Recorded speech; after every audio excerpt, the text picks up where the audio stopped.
Then I experienced arm injury that kind of lingered for the next year or two. I was like, look, I can continue to try to chase this dream. The older you get, 22, 23 years old is old. And at that time, I was like, I need to come up with a degree that's kind of general. Still didn't really want to know what I wanted to do. I loved baseball, but I was like, I think I want to do something else. All right, we are live again at the Daily Parks and Rec Show. This is Craig LeBlanc, the doorman, with our noon show. We have a special guest from Jurupa, California, Special District. Steve Lawson has a great story and just how he got into Parks and Rec, and a lot of wisdom to share with us. I don't think we'll be able to get to everything the value he can bring, but we're going to do our best. So, Steve, how's it going today? Great, Craig. Thanks for having me. Yeah. Well, I wanted you to kind of reflect back a little who you were as a high schooler, sports you were in, and I think you did kind of approach Parks and Rec from the rec side, just from your athletic background, correct? Yes, absolutely. So I grew up Southern California, just an absolute sports fanatic. If I was able to get the equipment or the friends to play the sport, I played it. Big baseball fan growing up, basketball. I'm 6'9", but when I was younger, I was always taller than everyone. So I kind of obviously gravitated towards basketball. Flag football, anything that was with a ball in a sport, I was playing it. So as I started getting older, maturing, again, growth, was always taller than everyone. I got into, started to excel at baseball and basketball. And so I was able to go to high school, in Damien High School in Laverne, a small Catholic school in Southern California, and was able to play basketball and baseball my freshman and sophomore year. I started to get pretty good at baseball, and it was something where I enjoyed basketball, but I just excelled more at baseball. And so I had to make the tough decision at the time of, I think I could maybe make a career or at least go into college of playing baseball. And so I made the decision to just kind of focus on that full time. And that was back in 1995. So it wasn't like it is now where kids are specializing in sports. So I kind of went that route. My basketball coach wasn't very happy with me at the time. I bet. But I made the decision and I just went full force at baseball. Again, my height, I'm 6'9". So growing up, it was kind of working into my body. So as I got older, I kind of started doing a better job of growing into my body and started excelling a little bit. And I was able to obtain a scholarship to Cal State Fullerton to play baseball. So I played there for 2 years. Didn't quite work out like I thought it was going to. So I did transfer to a junior college and did well there. Started to have arm injuries. What was your major back? So at the time I was undecided. I didn't know going into, and that's kind of where I was going with this. Going into it, I was like, all right, I'm playing baseball. I'm going to Cal State Fullerton, top-notch program. I was drafted out of high school in the 60th round. They don't even have 60 rounds anymore of baseball. I think it's 40. So I was like, okay, if I think I could do this. And so I was undecided, but at the time thinking I'm going to the big leagues. That's my future. But I knew I wanted to get my degree and fall back on it. So I was kind of undecided my first couple of years. Like I said, it didn't pitch as much as I would have liked there for various reasons. So I transferred. I went to a junior college and I started throwing there and did really well.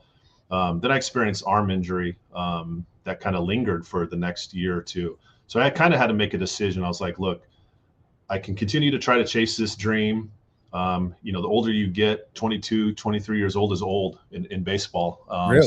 So, yeah, it is when you start looking at playing it for a career. I was like, I need to make a decision here. And so I decided to hang him up and just finish my schooling. And at that time, I was like, I need to come up with a degree that's kind of general. Still didn't really want to know what I wanted to do. I didn't really want to get into coaching. I loved baseball, but I was like, I think I want to do something else. And so I went back to Cal State Fullerton and became a sociology major. It was a broad major, didn't really know what I want to do. Like I said, my sister had majored in it in college and said, go for this, just get that degree, and then you can get your master's degree on something that's, more specialized. So I did that. I went back to get my degree in sociology. And at that time, it's like, okay, I'm done playing baseball. My parents always told me growing up, if you're playing baseball, you're getting good grades, you don't need to work. Now, I was 21 years old at the time, so I'm like, I need to get into the workforce. I was dating my wife now. At the time, we became engaged. So it's like, I gotta start putting some some money in the bank here and start supporting Right. it. So it's kind of funny. I think I have a similar path towards Parks and Recreation. I think where Parks and Recreation found me as opposed to me finding Parks and Recreation. That's such a common story. It is, and it's one thing, and we could talk about it later. I think our industry needs to do a better job of attracting people at a younger age. But Mhm. my wife's friend at the time was like, "Hey, Steve, I know you're into sports, you enjoy the outdoors, you're athletic. Why don't you apply to become a senior rec leader?" There was a small city where next to actually where my wife grew up is the city of La Palma in Orange County. If you're driving through it, you blink, or if you blink, you'll drive right through it and miss it. It's not too far from Disneyland, probably about 15, 20 miles from Disneyland, just to give your audience some proximity. Mhm. So I applied. The first interview I'd ever been on. I wish I had a video of that interview because I'm sure it was pretty funny.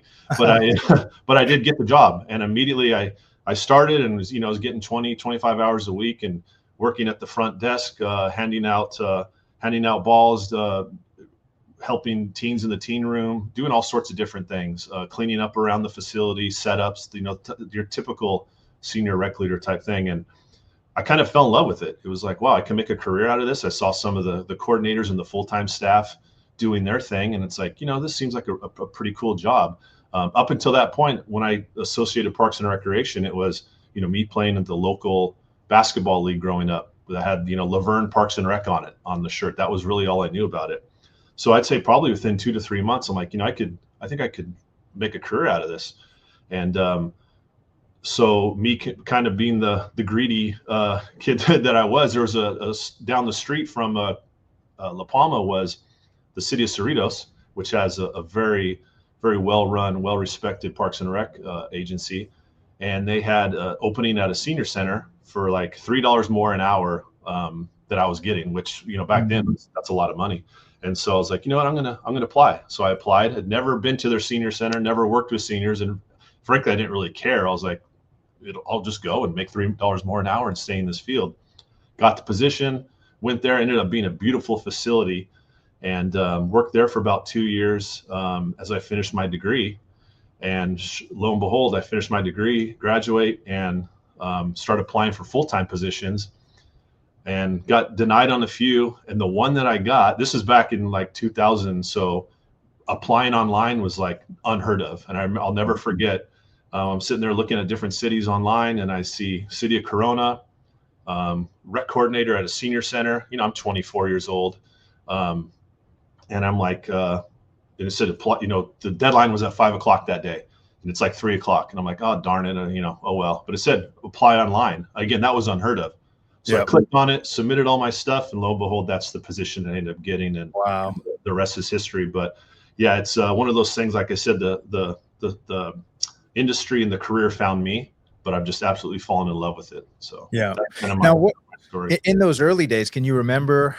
And I know a lot of people's why in Park and Rec. I watch it develop because I actually am fortunate enough to sit in a position of working with young professionals coming into the industry, first year being a director. People are the kind of right in their, I guess, peak where you are. And then you've got those that I talk to that are either retired, newly retired. And I get to see y'all's why just develop over time. Can you remember what your why was back then, aside from just getting a real job and a paycheck and that kind of stuff to support your family? Sure. I didn't know it at the time, Craig, but it was serving. It was something where, going through the baseball program at Cal State Fullerton and even at Damien High School, it was very much about service to community, to your fellow. Brotherhood is an all boys school at Damien, so it's very much about the brotherhood and serving others. If you're not making someone else's life better, you're not, fulfilling what you should be doing, that type of thing. So I didn't know it at the time, though. It's like, yeah, I needed a full-time job. I needed the paycheck. I needed to get into the workforce, obviously. But as I continued to work and serve, especially at a senior center, I was 24 years old. The average age of the senior at this Corona was probably 80 years old. Wow. So it was something that, and I'd always been really close to my grandparents, and so I'd worked and been around seniors, but not at a professional level. And I kind of fell in love with it because it was like, it's kind of like working with kids a lot of the time. They're kind of goofy, they're funny, there's a lot of drama, there's all sorts of stuff. I mean, I have some stories, probably can't tell on the podcast, but stuff that that went on. So it's just kind of funny. But I think as I continue to hit some milestones and experience some success with the events and programs, and to see the looks on the seniors' faces who were being, if we had a health fair, or if we had a dance, or we had a Thanksgiving luncheon every year that we provided them, and just to see their reaction to it, the fellowship that they enjoyed. I think me being a young, whippersnapper running around the facility and helping them. And I had just had a son at the time, so I would lean on some of them and purposely to say, hey, my son, I'm dealing with this and he's not feeling real well. Oh, you got to try this. And, I had one senior, this was kind of opening, Craig, who told me, because my son was teething at the time. I said, he just won't stop crying. She's like, here's a hint. Go stick your finger in a little bottle of whiskey and just wipe it on his gums. And I'm thinking, my wife would kill me if I did that. Don't get caught. Yeah, she said, we used to do it all the time. It worked.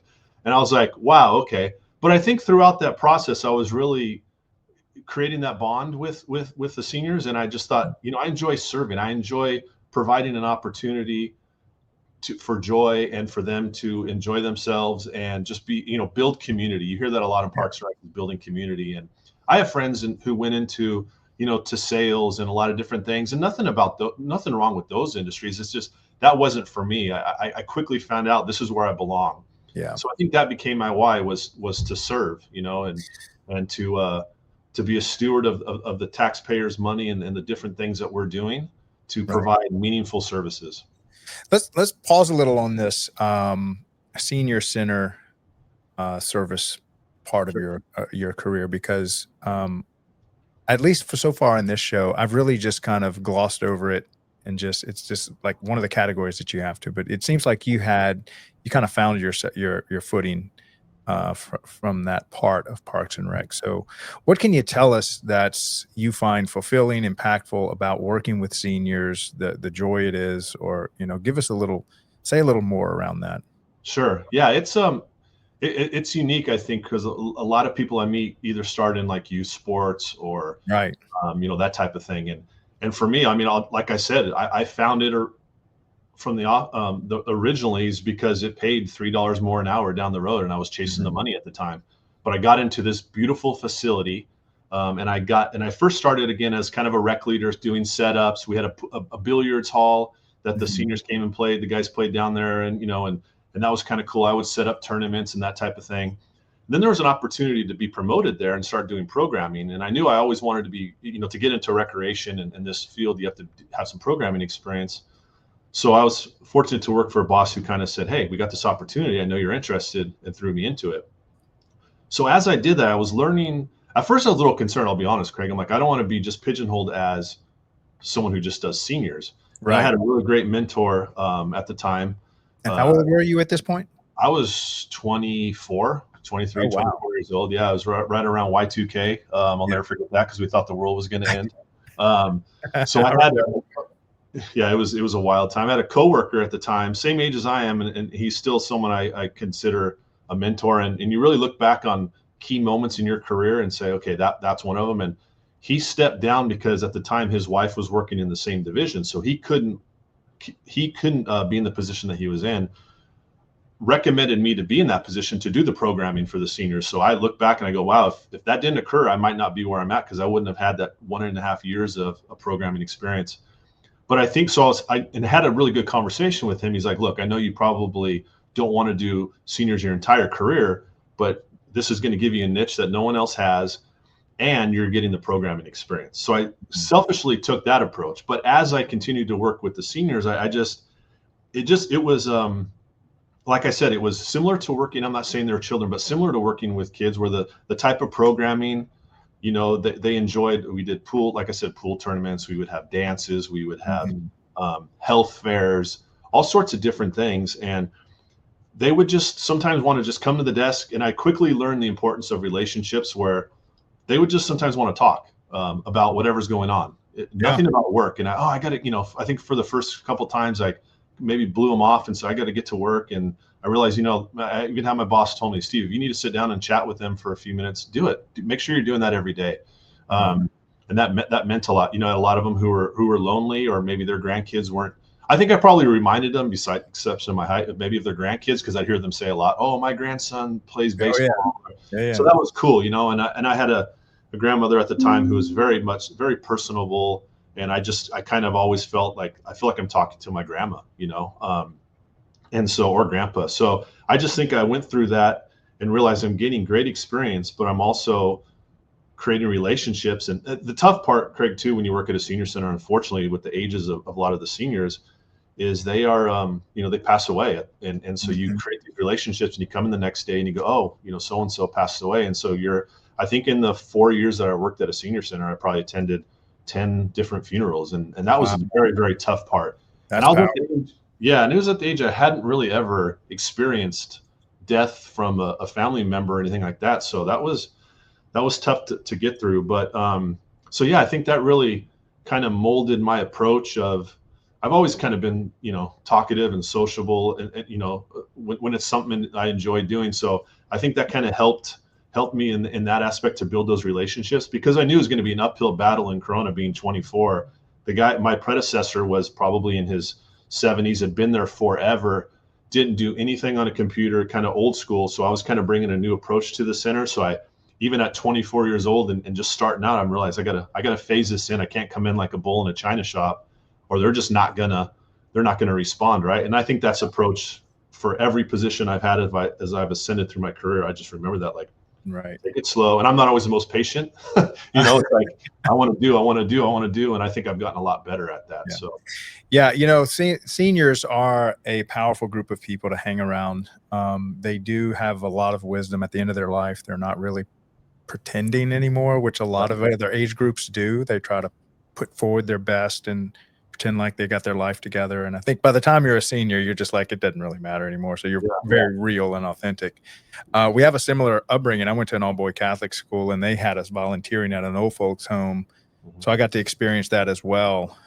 Just the wisdom they have. They seem to be super relaxed. One of the great things, Craig, too, is I met several World War II veterans.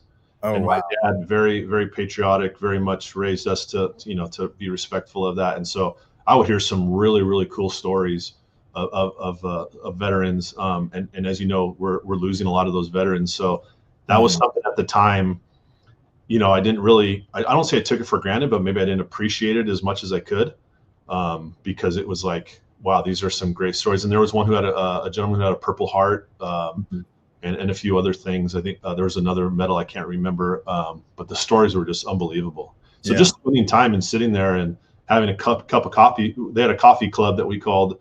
They kind of ran the city. 4 or 5 guys who kind of ran the city, and we'd go back there and shoot the breeze with them. And just the stories they told were just unbelievable. So yeah.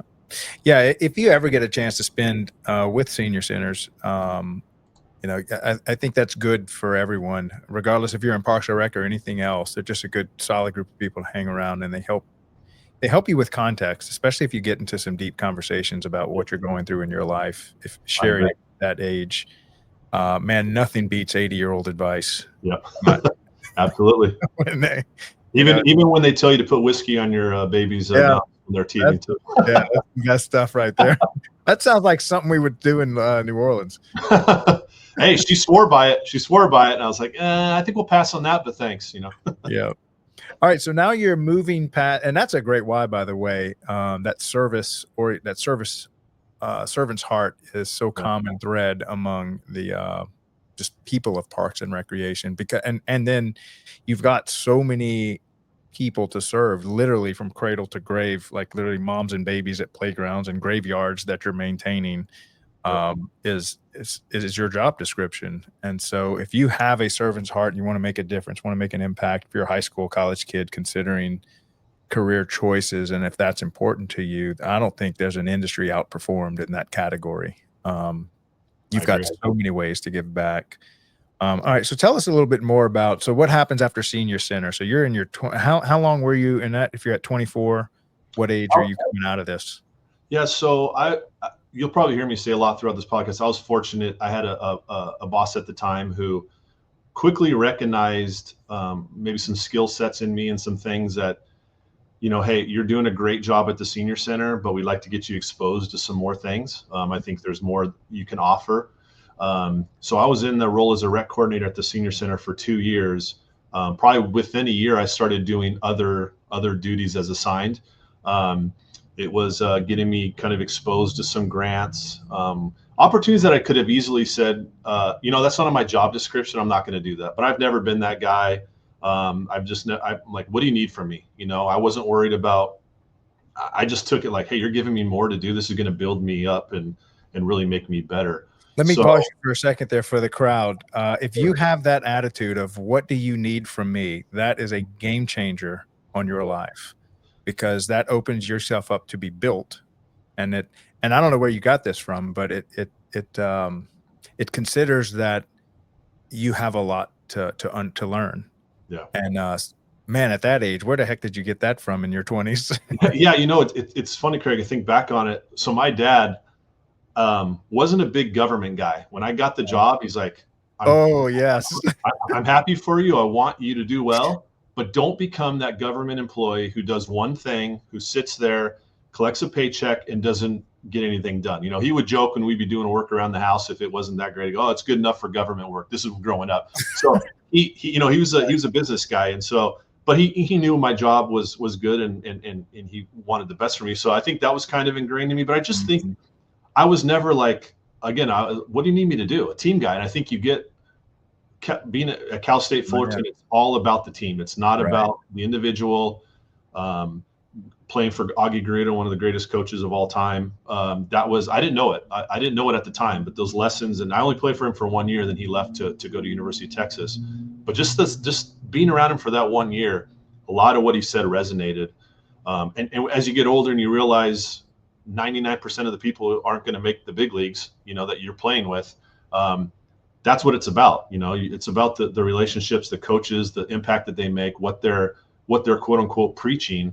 And that sticks with you. So I think that I didn't know it at the time, but I think that was that kind of that selfless. I'm a team guy through and through. What do you need from me? My team here.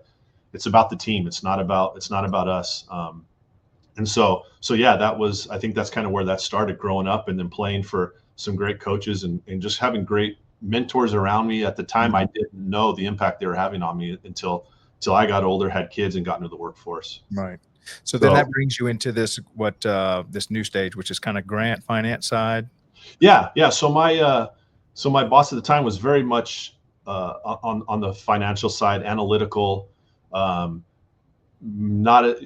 really as comfortable with the relationships and the talking and that type of stuff that I think I was already kind of good with. So it was a good balance. And I think a lot of people in our career, as they ascend, they don't get a lot of budgetary, finance, analytical opportunities. I think a lot of people get into Parks and Rec because they want to do the big things. They want to have the programs and the services, and they have the vision. And sometimes they don't want to be bogged down with the finances, and that's fine. But I think I had a little bit of both, and I had a boss who was really into that. He said, hey, look, I have some opportunities if you want to do it. You can still do what you're doing at the senior center. He basically thought I wasn't being challenged enough. And so I was like, heck yeah, let's do it. And so that quickly morphed into, they did a whole class comp study, and I got a new position as an administrative supervisor. And then we were able to hire someone to run the senior center. Mm-hmm. I was still overseeing the center, but not on the day-to-day basis. But I started doing more of the grant work, working very closely with our budget. Fortunately and unfortunately, it was an organization that went through a lot of cutbacks, and so I was able to experience what that was like. Sitting in budget meetings and okay, we have to cut X amount. How do we do that? And hearing some pretty candid conversations when I'm still young in my career, and like, wait, you're talking about cutting that position? That's like my friend in park maintenance or whatever. And right. Quickly had to realize you have to separate the two, right? But still think of what's best. At the end of the day, we work for the citizens. We need to cut. So so got exposed to that. From that, we had a new director come in at the time. So this is I was probably 5-6 years into my my career at City of Corona. You're 30-ish by this time? I'm just about 30 years old. Huh? New director comes in, and he's one. And when I look back on my career, just complete game changer for where I took myself. I was very, very fortunate to work for some great people at Corona. The boss who saw in me to get me involved in other things besides the senior center. Mm-hmm. Then a new director comes in, And, you know, like anything, you got to prove yourself to people. And I'll never forget, one day he comes into my office and he says, tomorrow unfortunately, we have to let go of we had a park development manager at the time. And he had promoted me to a management analyst. I should have backed up and said that.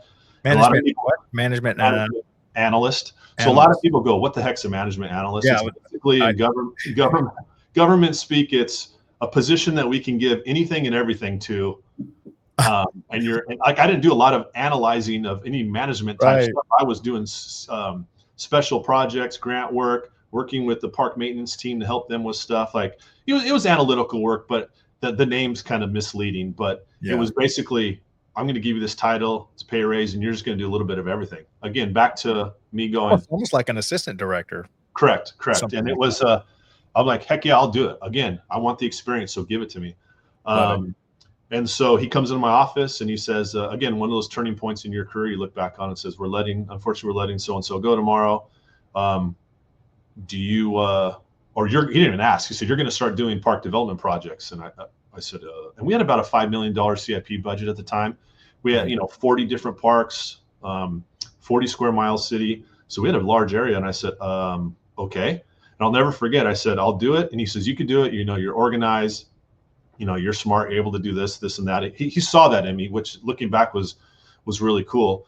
And he just said, I'll help you along the way. And I said, that's cool. Because I'll make mistakes. I'm going to fail, but I'll guarantee if I do, I'm not going to make the same mistake, and I'm not going to end up with your name on the front page of the paper. So I look back and kind of threw me into the fire. I kind of went and bought a book on project management and just kind of started picking the brains of people and was on my way. So I did that along with my other duties for another 5-6 years. Was eventually promoted to a senior management analyst, which again, that's just, I think it was a way to pay me a little bit more and keep me.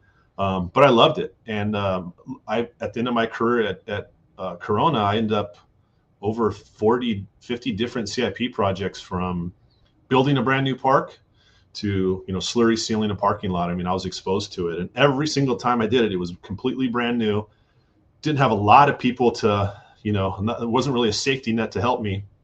But I just kind of followed the process, broke it down, kind of pulling from my days at Cal State Fullerton, where it's the process, not the outcome. Right. So, okay, I got to break this down. What's the best, so I did that. But I look back on like the first project I managed and how I managed it, and I go, oh boy, but always successful, got them done on time. And that was a really cool thing. So yeah, that was one of those moments. Unfortunately, I just found out that he passed away a couple weeks ago suddenly. So that was pretty tough to hear. But I did have a good conversation with him when I got this job and said I would not be here without your guidance. Maybe talk a little bit more about how the process is better to focus on than the outcome. Sure. And I'll just give the example of a park development project, right? I've even said it with the budget. I mean, you can give me a $1 billion budget or a $5 budget, and the process is the same, right? You break it down to, what do you need to do to be successful? So for the park development project portion of it, it was really, okay, what is the project? What's the scope of work? What are we trying to get? What's the outcome that we're trying to achieve? What's my budget to do? So you get all the X's and O's of the project. And then it was just breaking it down by, okay, what's the first thing we need to do? Does this project does this require a design? Do we need to hire a landscape architect, the civil engineer, whatever it may be? That's a yes or no. Okay, it is. Okay. So now we start that process. What's the process to do that? You got to create a notice inviting bids or a request for proposals and solicit those and get someone on board and go through the internal process with your purchasing department if you have one. If not, if you're your own purchasing department, you got to figure out, the days, the process to do that, 30 days out to bid, pre-bid meeting, bid opening, all those good things. And then, you have, then you get into the project phase or design phase, and you have that as a process, right? Because you're going to have a 30, 60, 90% review of those plans and specs, make sure that the consultant is clearly on board with what you need done, and you're having those spot checks. And one of the things again, with the team environment, Craig, I always tried to assemble project teams. Let's say I was building a park. I would say, okay, well, I'm going to need help from our public works. I'm going to need representation from our public works department, our water department, for police, from fire, from finance, whatever it may be. And we would have, recurring project meetings where I would do the heavy lifting, but come to them and say, okay, here's where we're at in the process. Here's what I need from you. Fire. Is the fire access wide, that type of stuff. So it wasn't just all on me. It was like having a team to help and getting the experts at the table, and not, they always say never being the smartest in the room, getting people there who know the answers to the stuff that you need. So really breaking it down that way. And then you get through the design process and you get it into the construction, bidding and doing that. And then, you get into the actual construction, and doing pre-construction meetings weekly. And one of the things that I said earlier is I remember specifically a speech by our Augie Garrido, our coach, who broke the baseball season down into like 4 different seasons. You have the non-conference games, you have the conference games, you have the postseason tournament, conference tournament, and then you have the regionals, and then the World Series. And that was the first time I'm thinking it's such a simple thing, but instead of looking at like, hey, we want to win the national title, that's such a huge goal. Big step. How do you even break it down? So it's the whole thing. Like, I want to build a park. Well, how do I break it down? I got to break it down into all those simple parts. And so for me, that's how my mind's always worked. And it makes me feel a lot more comfortable knowing, okay, step 1, I got to do this. Now you quickly learn your steps and everything something gets thrown in the middle of it and you got to adjust. But at least you have a plan and an organized approach to it so that your bosses can see, okay, here's my approach, here's my project schedule. I quickly learned the importance of saying tentatively going to be completed by, our goal. yeah, exactly. Like, it'll be done in summer of, 2007, as opposed to May 30th of 2000. Like, I quickly learned those tricks of the trade, which I still use to this day. And it's one of those, and also the under promise, over deliver, that type of thing. I think that's it. It's just breaking it down into manageable components. And you can do that really in any aspect of your life. And I look back on it, I learned that in school as well, but more so practically on the baseball field with Coach Garrido. So I love this conversation about how you're picking apart how you learned, how a lot of this learning comes from the process. Nothing starts until you do, but once you start, you realize that a lot of times, at least this has been my life experience, is that all the preparation that I did for this almost didn't even count, because the real lessons and the real preparation came from like you said, the process. Yep. And there's almost no way to prepare you for sailing the open seas until you just sail the open seas and deal with storms and adversity and the crew fighting. And there's no way to replicate that in a book or a video or a classroom setting. You just, nothing's better than reality. I agree. And learning, and that's something as when you're younger, you're thinking, I could take that on. That's no big deal. I can handle that. And you go through those different phases in your career, and at the time go, why am I going through this? Why, this shouldn't be happening. I'm doing all the right things for the right reasons, and I'm still dealing with maybe a difficult employee or some political thing. I look back on it and go, I went through that because I needed to go through that. I needed to experience it. I needed my boss to come in and say, Steve, tomorrow you're going to start CIP projects. Because if he came to me, I would have said, sure, I'll do it. But I wasn't going to I've never been the type to scratch and claw or have this like master plan to scheme my way or get my way to the top at the cost of others. I've just never been like that. And I know people who have, and that's just not how I'm wired. So I think to have someone who saw that in me, I try to pay that forward. And I think I have a current management analyst right now that I'm kind of treating the same way I was treated, where giving him all sorts of different things and giving him a life vest if he needs it, but he's kicking, butt at it. He's doing a great job, because I always joke and say, it's not, what we're doing is not rocket science, right? Let's break it down, make it simple. If you don't know how to do it, let me know. And so I kind of see a lot of myself in this individual. And I think my leadership style over the years has been the same. Really I really enjoy assembling teams, putting people in the right positions to succeed, even when they don't know or don't think they can, because I went through it. And to your point of sometimes just going through the open seas, you got to do it, and there's no other way. Yeah. Being a parent with my sons, there's times I've had discussions with my wife. I'm like, they need to go through this. We want to protect them. but remember you and I going through this. It's like, let them Mhm. do it. So it's tough. It's very difficult, right, as a parent. But Yeah. I'm not equating parenting to supervising staff, but I think it's having that mindset of, this is good for them. It's not life or death. Let them go through it. They're only going to be better as a result. Right. Yeah. There's an old saying, calm seas never created skilled sailors. Yeah, absolutely. And Yeah. so Spot on. Yeah. Spot on. and so if you love your staff, your children, whoever you're over, a leader does not necessarily protect them from adversity, but throws them into adversity, knowing that that's the real teacher, not you. Absolutely. And they know, hey, I got your back, but you gotta work through this a little bit and experience Right. it. Yeah. Let's talk a little bit about, because I notice a lot of directors, and I've even heard this saying that I have 8. Well, I talked to TW yesterday. He said one of his proudest things is he has 8 directors in his coaching tree because he was a coach. Yeah. And what that means is he can look back, people that came up under him and his staff are now directors, kind of leading their own ship. Mhm. And it's like a badge of honor. Yeah.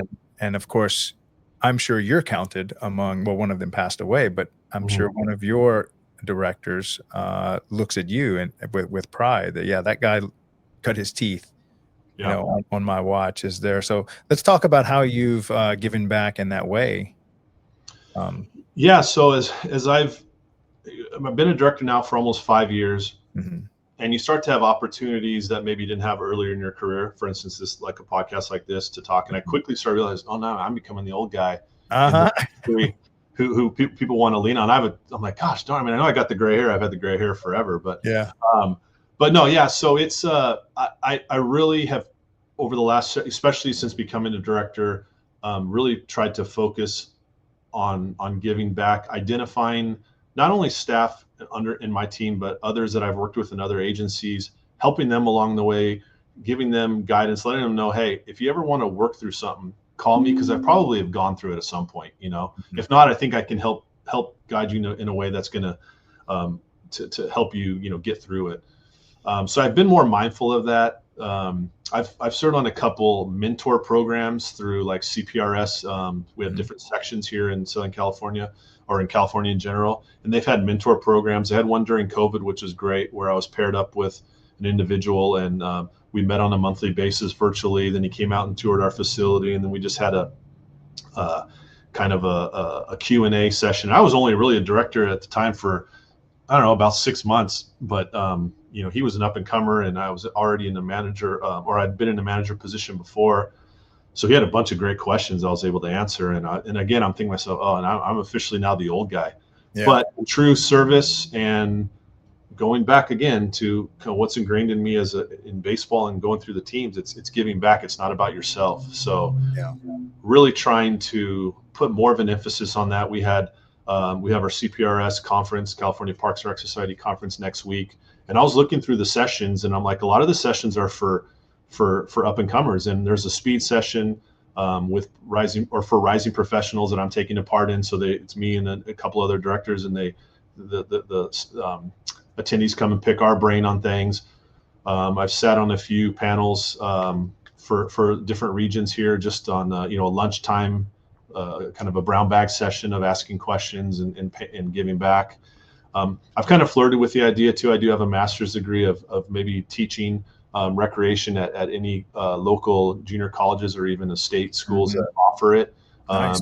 So that's something I think to give back. But just having that mindset of, I'm 48 years old. I should be able to retire at 55 years old, God willing, with my health. And so that's my goal. So that's 7 years that'll fly by. So I'm like, I need to start thinking about that, especially with my team. I start thinking more about succession planning, and like I mentioned, the management analyst that I'm working with, giving him tools. I would expect, if he sticks around, to be making a run at my job in 7 years if I'm still here, or close to it. I have 2 superintendents who are both capable of becoming directors, and trying to get them exposed to different things and having them, and I can learn from them just as much as they can learn from me. But I think just giving them those opportunities of, hey, here's what we're dealing with. How would you handle it? Talk through it, kind of just one conversation at a time. But just having that mindset of, I still need to perform and do my thing, but it's more about the team. And I want to leave this place better than when I found it. And if I ride off into the sunset, I'm fortunate enough to still be here at 55 working here. I want whoever takes my place to be someone who's come up through the ranks with me and who Awesome. has done a great job and continue to take this place to the next level. So yeah, just the mindset, Craig, of helping others be successful. Now, how important is how important is professional development, and what are the different types of professional development? I mean, obviously one of the best professional development is throwing your team into the chaos like they did for you. But so maybe talk a little bit about how that has developed you, but then what are the things that maybe your state association, NRPA, this other director school, there's so many things that are, I guess you would put in that category of professional development, but let's maybe talk about each of them. Sure. So I think I'm a big supporter, big believer in going to college and getting that degree, your undergraduate degree. If you're able to get your master's degree, get that. I was able to get mine in public administration.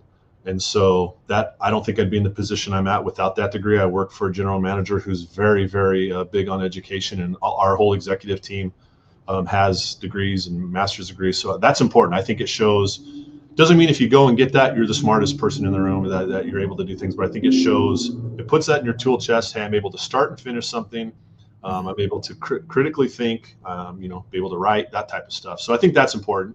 That's something that no one can ever take away from you. And I didn't ever want to be, my dad had his MBA growing up and always instilled that in me. It's important to get that secondary education. So I didn't ever want to not get a job or a position because I didn't have a certain degree or whatever it is. So I think first and foremost, that's important.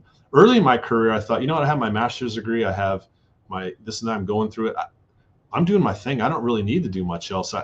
Looking back, professional development, I should have been a little more involved in CPRS, which is our Parks and Rec Society, getting involved in some of the local, they have that aging section, they have recreation, maybe getting a little more involved in that from the networking standpoint, because I got into that a little bit later in the game. And when I got into that, I noticed, because I always thought I'm going to work for Corona the rest of my career, and when I realized I can't really move up anymore, the people above me are about my age, and the way that the place was, the organization was going, I had to go elsewhere. And so I was like, well, I know people, but I probably should have known a lot more. And so I think taking advantage of those networking opportunities at an early age, it doesn't mean you're networking because you want to leave. I think it's just finding people who are dealing with what you're dealing with, have the same aspirations, and then mentors, right? So that when you want to make a move, you can call, hey, what do you know about this agency? What do you know about that boss? So I think that's something I stress to my team, get involved in those, you have NRPA, National Recreation Park Association, CPRS,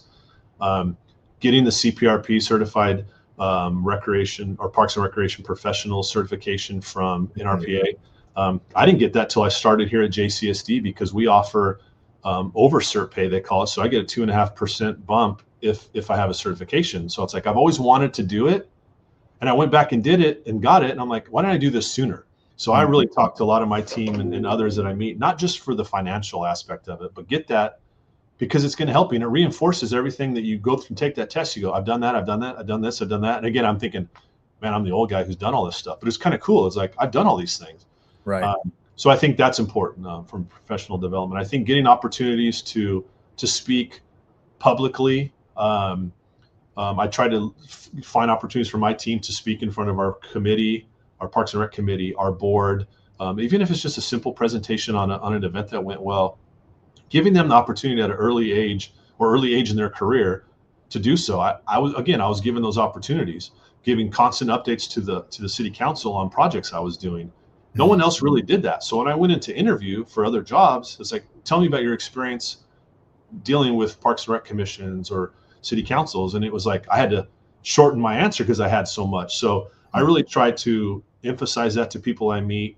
Get out of your comfort zone, speak at sessions if you can, at conferences, even in front of your staff. Have a staff meeting and challenge yourself to give them a presentation, on a 5-minute presentation on some aspect that they're working on, just to get yourself out of that comfort zone. So that's a huge development aspect for me. And I just, again, trying to be cognizant of what does my team need? What did I need to get where I'm at?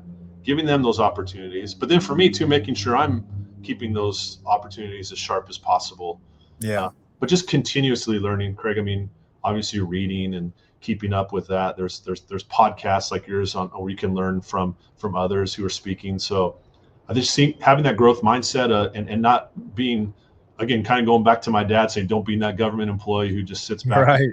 I need to, we're all going to have those days, right? But I think it's one where like, no, I need to challenge myself a little bit more. What am I not as strong with? And, you know, for me, like I said, it was sometimes it was the networking. And so now when I go to conferences, I'll go up and just introduce myself to a lot of people where I normally wouldn't have done that in the past. And once you start talking to people, as you know, doing a podcast, it's kind of cool. You learn a lot and you go, oh, wow, okay, we have that in common. And you end up keeping in touch with them. And next thing you know, you have someone who you can bounce ideas off and just an ally out there for you. So I hope that answered your question, but I think it's just, it's all encompassing, all those different opportunities. What can you do to improve?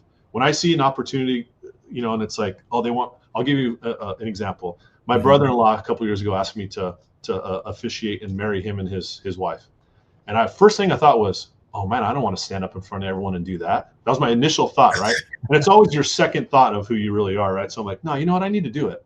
It ended up being one of the coolest things I've ever done. You know, I prepared, I did it. I thought I did a good job with it. Now they only lasted about 9 months, so I wouldn't hire me to hire you or to officiate a wedding. They just got it done, in and out.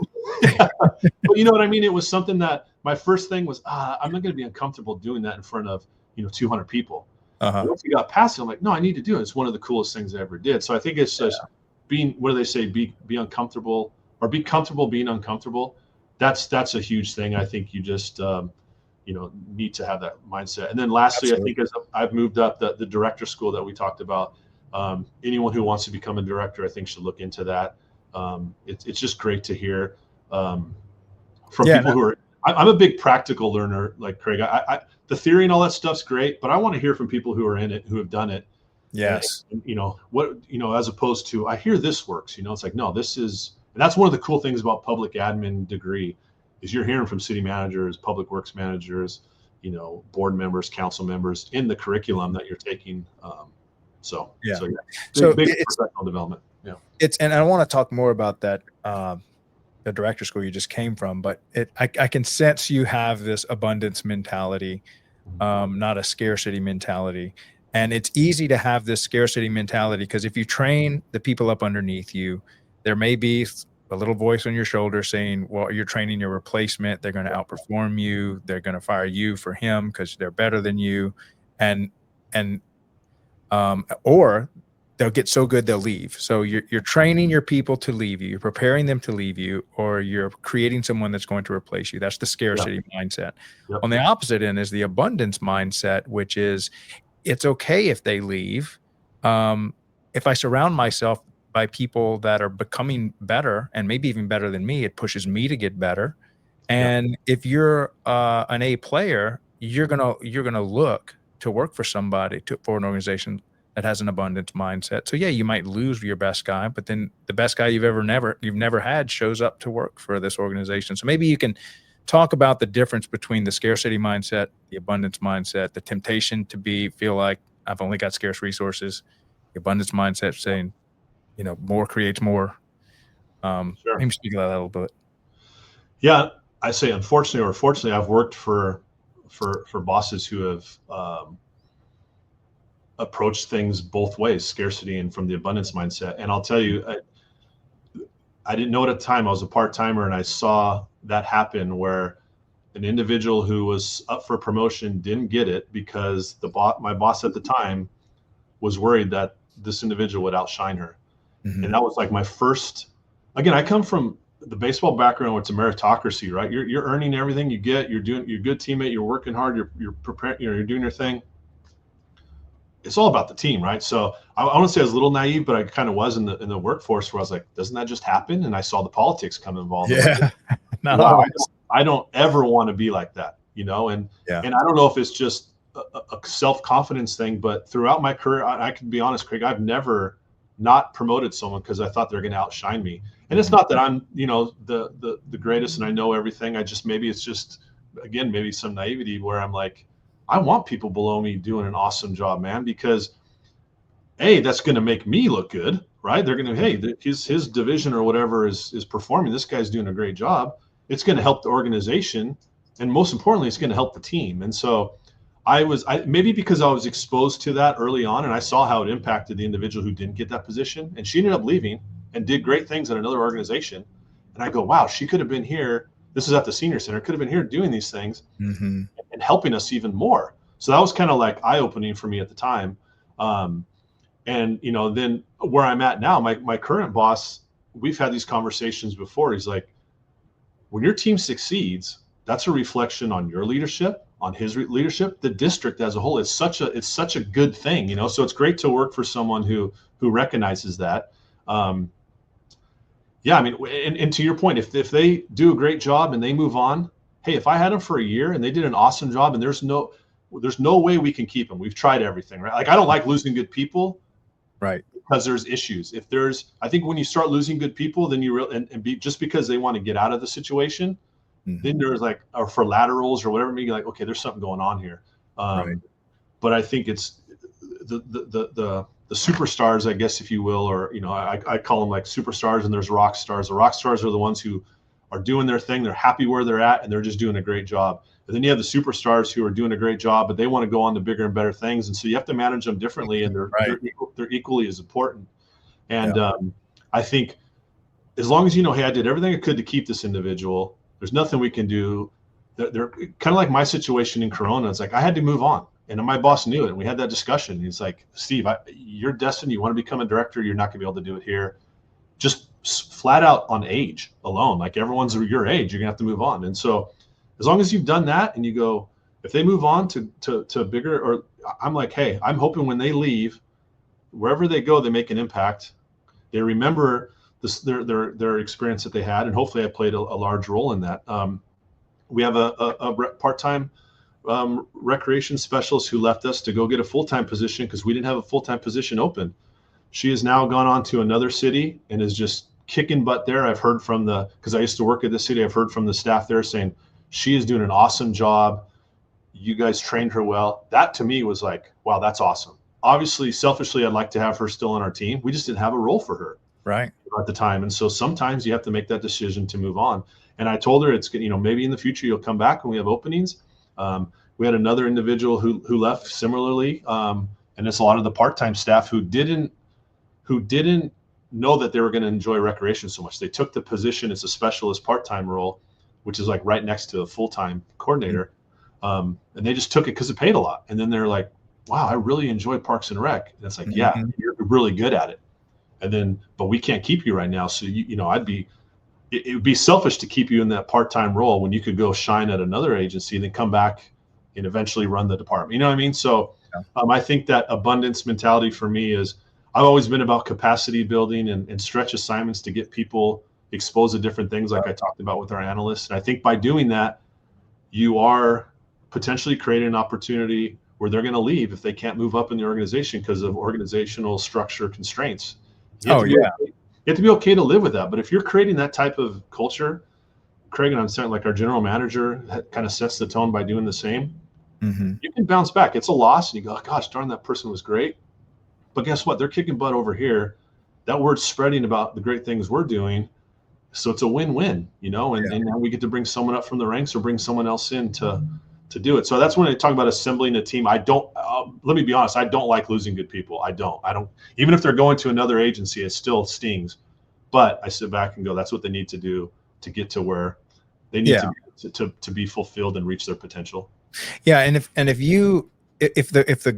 if these great people find that you are holding them back out of selfish reasons or not wanting to lose them, you're going to lose them anyway. And absolutely. I think it comes into the culture you want to create. Either abundance mentality or scarcity mentality, either are contagious, and it starts from the top. And so if you have a scarcity mentality, there's no way you can expect the people underneath you to have anything but a scarcity mentality. Absolutely. And so you're going to be in an organization that Yeah, absolutely. I've been in meetings after we go through a whole interview of, we interview 7 or 8 panelists or applicants, and you're like, wow, this person's outstanding. And I've had, maybe on other panels I've been for other cities or whatnot.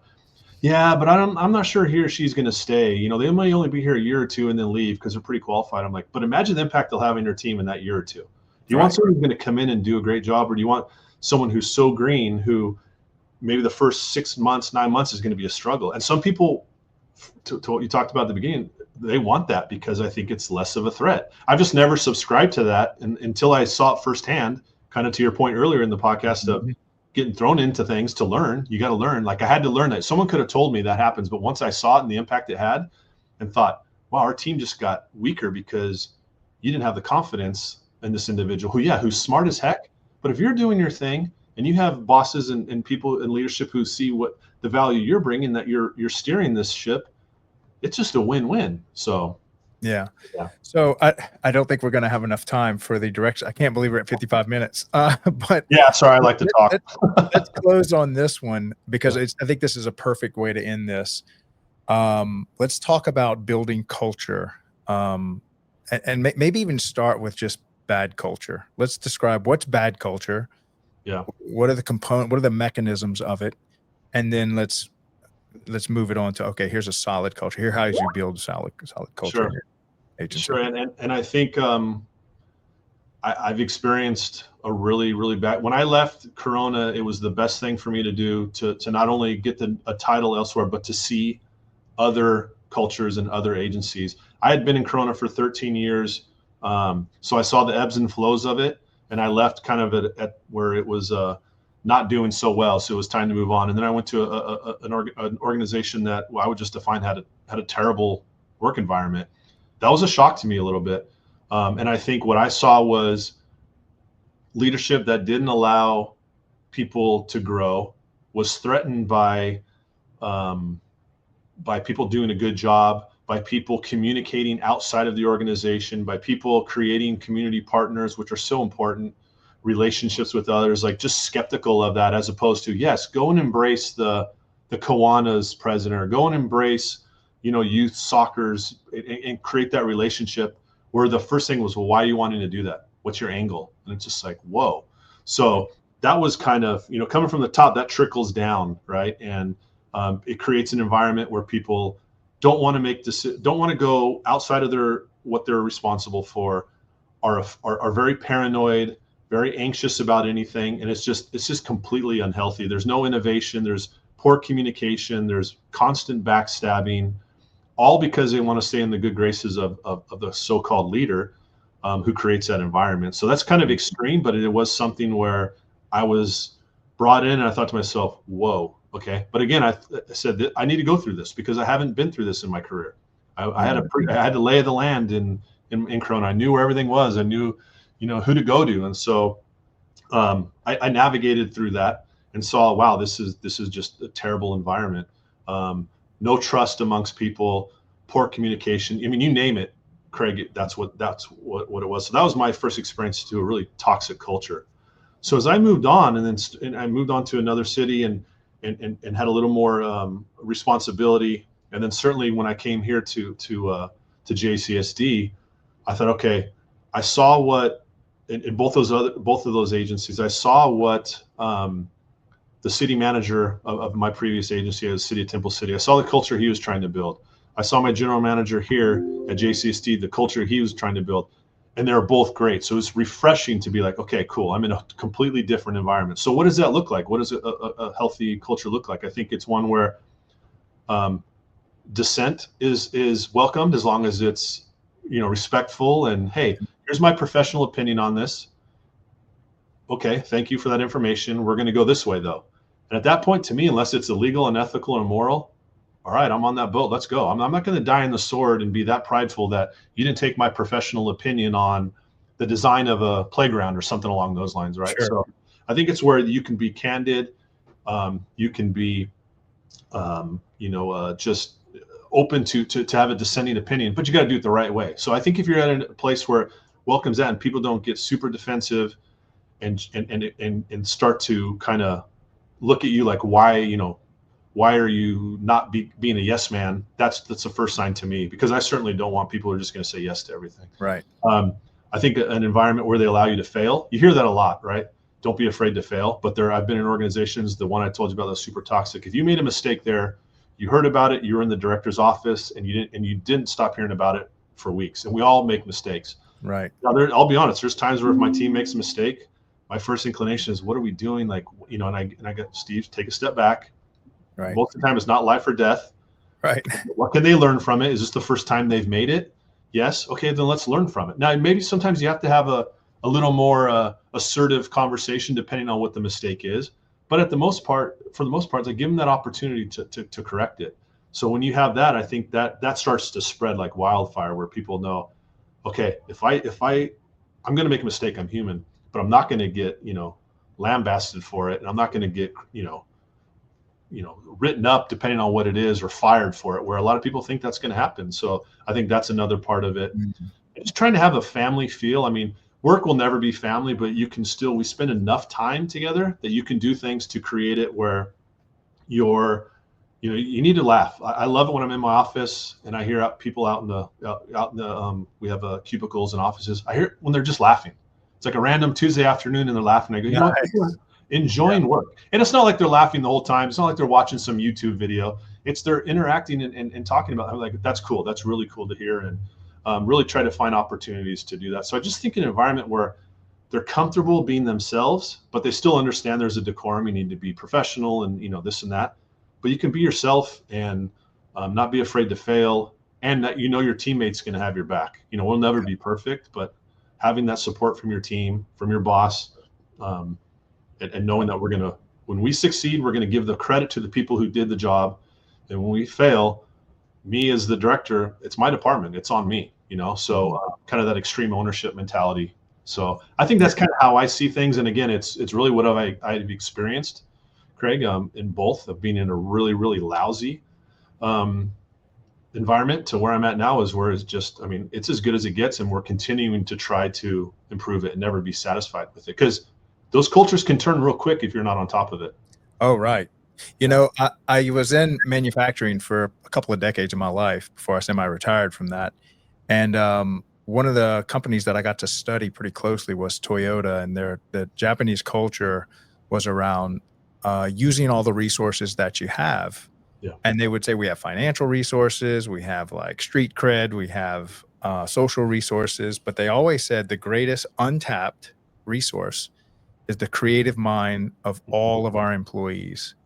And so they encouraged people to bring forth all the information. Like even on the assembly line, they were like, everybody had their brains turned on creatively. And they were always pushing back on this culture that would tell people, we've always done it this way. Don't change anything. You don't know what you're doing. And they were constantly fighting this, knowing that their biggest untapped resource was the creative capacity of every person in their organization. And these toxic cultures can just shut that off completely. If you get punished for making a mistake, you'll never get a creative solution out of that person again. Yeah, once your brightest and most engaged employees stop engaging, something's going on, right? And I think, I should have included that as just listening. Some of the best meetings I'm a part of, and I'm further away from it now as I'm a director, I love getting with the team and brainstorming. I love it's like, hey, we want to do a new project. We want to do a new event. And it's so cool when we have 7 to 8, however many staff in there. You're going to come out of that meeting with a great idea, but it's so cool to hear the thought process for so many different. I mean, you kind of get a feel for, okay, this person's going to go a little more towards the maintenance side. This one's going to be really big picture. We're going to have to tighten it up a little bit. But I think the power of the team, and that's where I think as I've become a director and I've felt more and more confidence, is like, my team can help solve most problems that I'm going to deal with if I need it. If I need to get them involved, they're going to be there to help me do it and talk me through it, give me maybe some history on some things. And so that comfort of knowing you have a team behind you or in side by side as we navigate things. But like I said, those are some of the best meetings I enjoy, is when we're able to solve a problem or create something new, because it's so awesome to hear the different takes of all of my team members, and they also bring such a different quality to the team. But I think I've created that, and it certainly was there before I was here too, but it maybe even strengthened it. Of I'm open for things. If it makes sense and we can do it, let's try it. If it doesn't, sometimes we're not going to be able to, right? And I just flat out tell them, guys, I get it, but don't lose that spark. Let's talk about it later. And if I can find little wins, and sometimes I may not agree with it, I think, okay, I wouldn't do it that way. It's like, Steve, it's not about you. It's their idea. If this one little event becomes a great thing, that employee is now engaged in like, heck yeah, I could rule the world, and you could do a lot of great things with that. So, Oh yeah. Yeah. Just to kind of add a little color to that, the creative capacity of a human to solve problems, stuff like that. mhm. Um, the human mind. So we hear a lot about AI. Yeah, Grok is one I follow closely. What Elon's built in Memphis, Tennessee, the amount of compute there is it's world breaking. It's the human mind has 4 exahash of compute. That's where we get our creativity from. Most of the largest computer networks on Earth are not even close to 4 exahash. And yeah, so opening that creative capacity up or shutting it down is either devastating to your organization or it's the game changer for your organization. yeah, And to give a human mind the permission to create on your behalf, you're literally turning on the most compute that would ever be assembled yeah, from the technical side, and every head in your organization has that level of compute at their disposal. So yeah.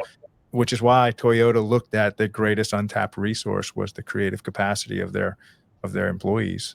Yeah, and I think as a leader, if you're not recognizing the value in that and the power of the team, you're just selling yourself short. But again, it could be lack of self-confidence, wanting to be not wanting to look bad, which is a bigger issue, right? But yeah, you're exactly right. The power of that is phenomenal. To see it in action, experience it is really cool. Oh yeah, it's literally an infinite resource at your disposal. Well, Yeah, well, Steve, man, this has been phenomenal. We're gonna have to come back on the director school because I want to give that a lot more yeah, time since you absolutely. just graduated from it. But I really appreciate you coming, giving us your backstory and how you've led, and I want to keep up with how things are going throughout your career. Yeah, Um, I appreciate the opportunity, Craig. And I talked earlier about, out of your comfort zone. When I first saw it, I was like, well, I've never done a podcast before. I was like, yeah, let's do it, man. Let's do it. I think I don't have anything anyone wants to hear, but again, being the old guy, maybe I do. But yeah, no, I appreciate the opportunity to come talk about this great profession. And more importantly, I think the people who've had an effect on me and kind of made me into the person and the leader I am today is kind of cool to reflect on. And especially the timing of it with one of my old mentors passing away. It was pretty special to be able to talk about the great things that he did for me. And I'll make sure when I'm going to his celebration of life to talk to his wife and his son, especially about his impact he made on me, because that's what it's about at the end of the day, right? So yeah. No, Steve, you have a lot to offer. You're a really good leader, and a lot of times when you're doing a good job leading, you just can't see it. But from the outside looking in, I'm glad to amplify your voice as much as I can because you've got a powerful message that needs to be out there among the Parks and Rec community. So I really appreciate you coming on and I being open appreciate and it. sharing. I can only get my camera to not be blurry, but I apologize for that. That's it. We're just proving again that we're not AI. This is live. This There is you go. There you go. real humans fumbling around with creating content. But thank All you right. so much, man. I'll be in touch, and yeah, let's do this again. I appreciate it. Thank you for your time, Craig. Yeah, thanks a lot. All Bye, right. Steve. Bye. Bye. All right. Wow, what an awesome interview that was. These are exactly the types of real hard-hitting um, life stories we want to highlight that's happening in Parks and Rec. Again, this is such a great industry that I get to help tell the story of. Our team gets to create content for, and really for the most part is an untold story. I'm so glad these guys are open to reflecting on their journey, who they were when they came in, what attracted them to Parks and Rec, and then what's keeping them in Parks and Rec. And you can see in Steve, the leader that man is becoming and the leaders that lifted him up, and he's just paying it forward with the young guys coming up under him, creating leaders. And I love seeing that abundance mindset that he brings from his past into his work. But at the same time, he's not shielded from some toxic environments he's been in.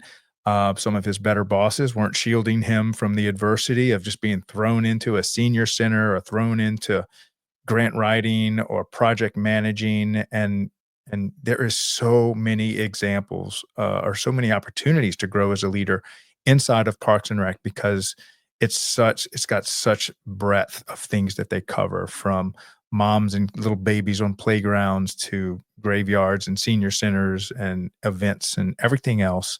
And these are definitely the stormy seas that can create skilled sailors.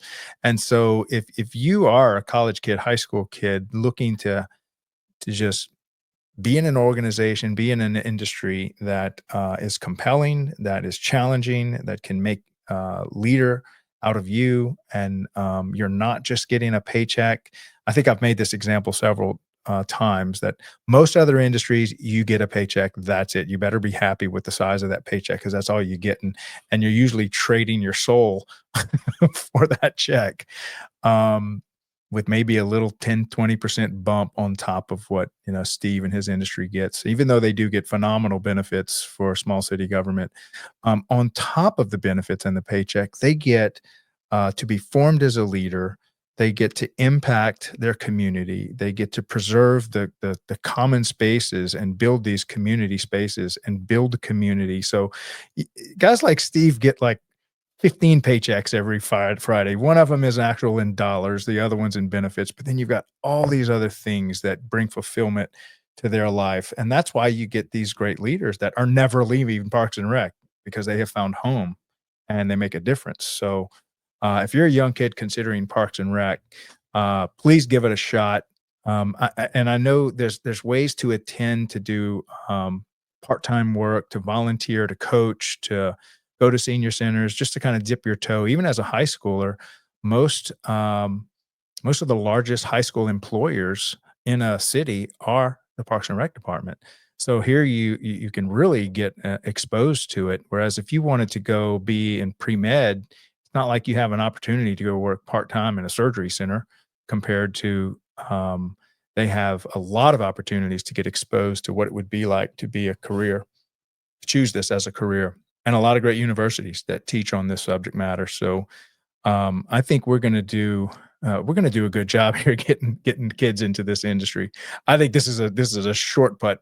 I'm so glad I get to help pitch this industry to the world. This is not. I won't be having to trick people into this industry. It's the real deal. If you want to make a difference and you want to feel like you're leaving, a lasting legacy, this is an industry you want to be in. So awesome job, Steve.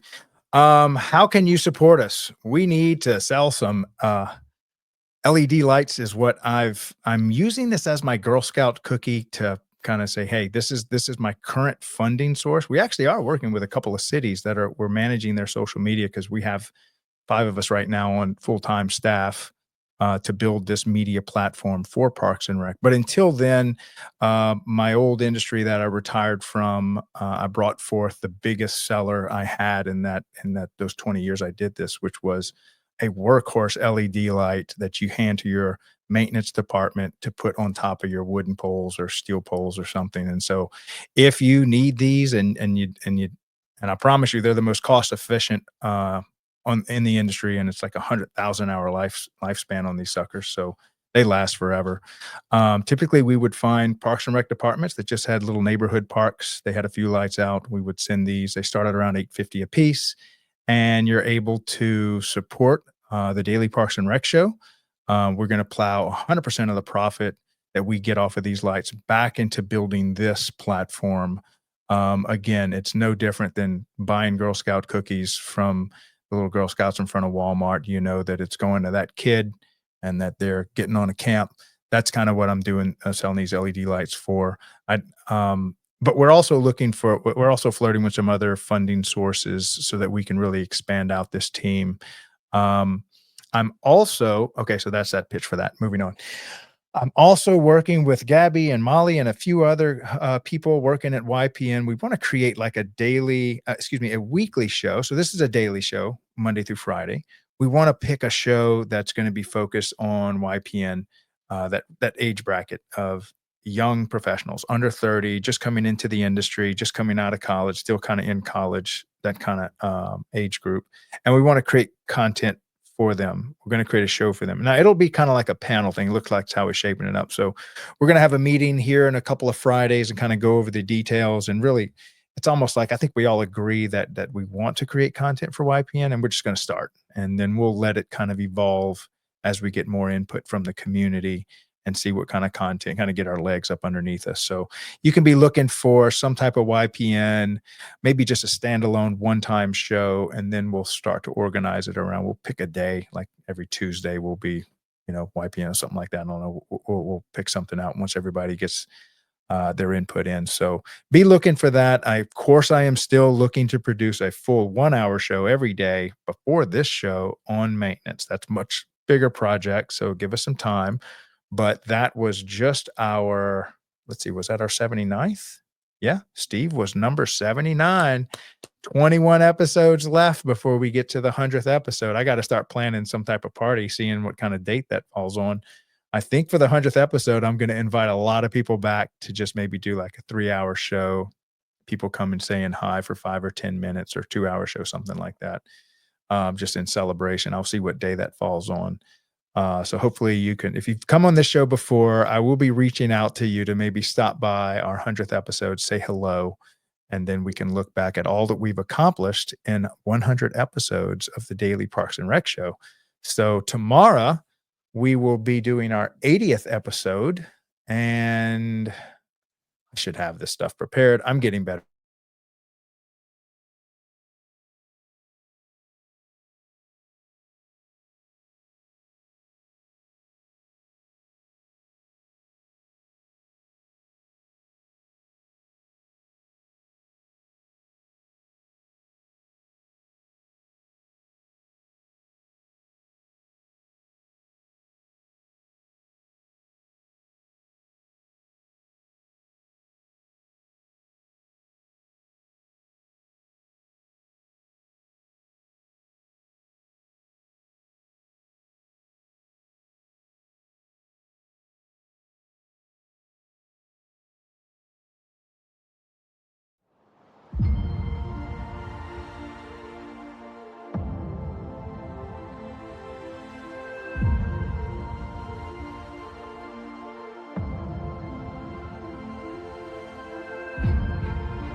When you invest in our high-performance LED sports arena lights, you're not just upgrading your facilities, you're helping us illuminate the untold stories of parks and recreation communities.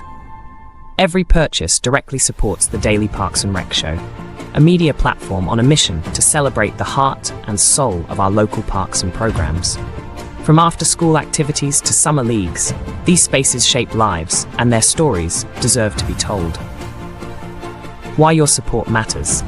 Capturing community impact. Your contribution helps us assemble a talented team of digital artists, storytellers, and filmmakers to create compelling videos, articles, and short films that spotlight how Parks and Rec programs change lives. Sharing untold stories. From a child's first home run to lifelong friendships forged on the court, we'll document these priceless moments and share them with the world. Inspiring the next generation. By highlighting the joy, inclusivity, and opportunities found in our parks, we foster a deeper appreciation for these vital community spaces. Light up arenas, brighten futures. Your choice to install LED sports arena lights isn't just a smart investment in energy efficiency and performance, it's an investment in stories that deserve to be told. Be part of the story. Take action today. Purchase LED sports arena lights and help us shine a spotlight on the heartwarming stories that define our parks and communities. Contact us now to learn more about our products and how your support fuels the Daily Parks and Rec Show. Together, we'll shine a light on the moments that matter most.